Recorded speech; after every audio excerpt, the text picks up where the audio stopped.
अध्याय 6 चित्तवृत्ती निरोध.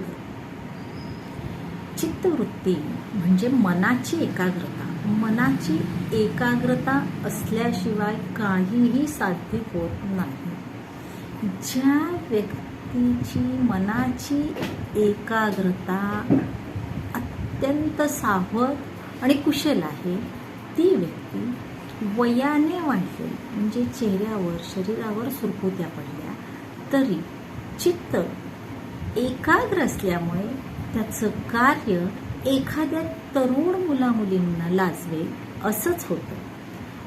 आणि ज्याची अशी चित्त एकाग्र होण्याची क्रिया वाढत जाते, अशा व्यक्तीची बुद्धीसुद्धा जसे वय वाढेल तसे एकाग्रता वाढेल, त्याच प्रमाणात ती बुद्धीसुद्धा वाढत जाते. मनाची चंचलता अशा लोकांची कमी असते.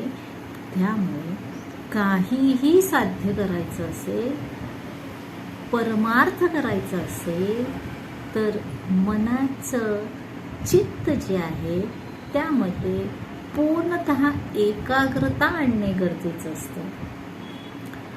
बाह्य आसनाने म्हणजे बाह्य खूप शांतता ठेवली, अंधारी कोठडी केली आणि तिथं जाऊन ध्यान केलं म्हणजे मग मनाची एकाग्रता होते असं नाही. ज्याच्या मनामध्ये समत्व बुद्धी आहे, जी व्यक्ती सर्वांना समान मानते, म्हणजेच राग, लोभ, दुःख या सर्व गोष्टी, आनंद ज्या व्यक्तीला एकसारख्या वाटतात, अशा व्यक्तीची मनाची एकाग्रता लवकर होते. आणि तेच या ठिकाणी आपल्या सर्वांना करण्याची गरज असते.